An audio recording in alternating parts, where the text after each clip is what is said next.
When the Atlanta Falcons declared Michael Penix Jr. their starting quarterback for the 2025 season, the next obvious step seemed to be for the team to cut or trade Kirk Cousins.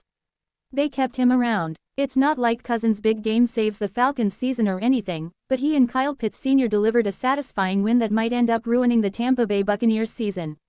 Cousins had 373 yards, 166 of which went to Pitts, and 3 touchdowns that went to Pitts, and a last-second, 43-yard field goal from Zane Gonzalez gave Atlanta a 29-28 win.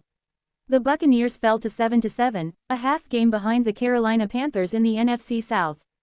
It has been a tough time for Cousins, who was benched last season and lost his job. He got it back due to a season-ending knee injury to Penix. He had been written off at age 37. But for one night at least, the Falcons looked smart for keeping him on the roster. Kyle Pitts has tremendous first half. Kyle Pitts decided that Thursday night was the right time to have the best half of his NFL career. Pitts, who had 1 touchdown in the Falcons' previous 13 games, scored twice before halftime. He hadn't had a 100-yard game all season before Thursday, but had 6 catches for 111 yards in the first half. Pitts was the first tight end with 100 yards and 2 touchdowns in a half since San Francisco's George Kittle did it in Week 13 of 2021, according to NFL researcher Tony Holzman-Escareno.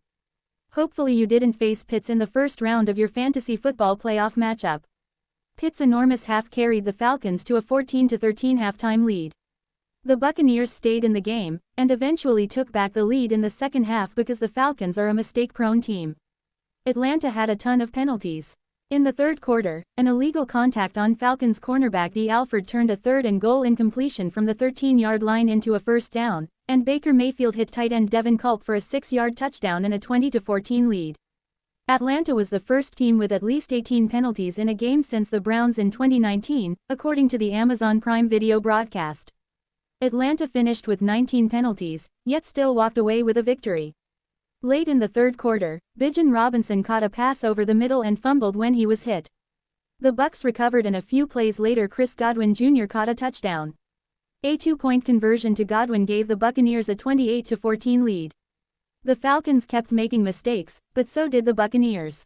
Buccaneers take the lead. The Buccaneers aren't exactly playing well enough lately to blow out anyone, even a mistake-prone Falcons team.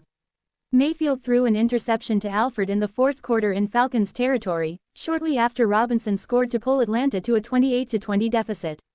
They went for the 2-point conversion and didn't get it, which would matter later. Atlanta avoided another big mistake when Darnell Mooney fumbled at Tampa Bay's 10-yard line, but somehow 3 Buccaneers couldn't secure the recovery and the Falcons got it back. Pitts juggled a pass and it looked like his elbow might have hit out of bounds, but officials ruled that his backside landed in bounds first and the Falcons had a touchdown. But because the Falcons had failed on a 2-point conversion earlier, they had to go for another 2-point conversion and Cousins threw incomplete under pressure. The Buccaneers couldn't put the game away. They had to punt it away. The Falcons got saved on an unusual ruling, when Cousins fumbled, but it was ruled that the recovery was simultaneous between the two teams so the offense kept possession. The Falcons kept moving backward, and a holding penalty put them in a 2nd and 28. On 4th and 14, Cousins found David Sills for a first down catch. The Buccaneers not being able to get off the field after Atlanta faced a 3rd and 28 might cost them a division title. The Falcons finished the drive and got a field goal as time expired.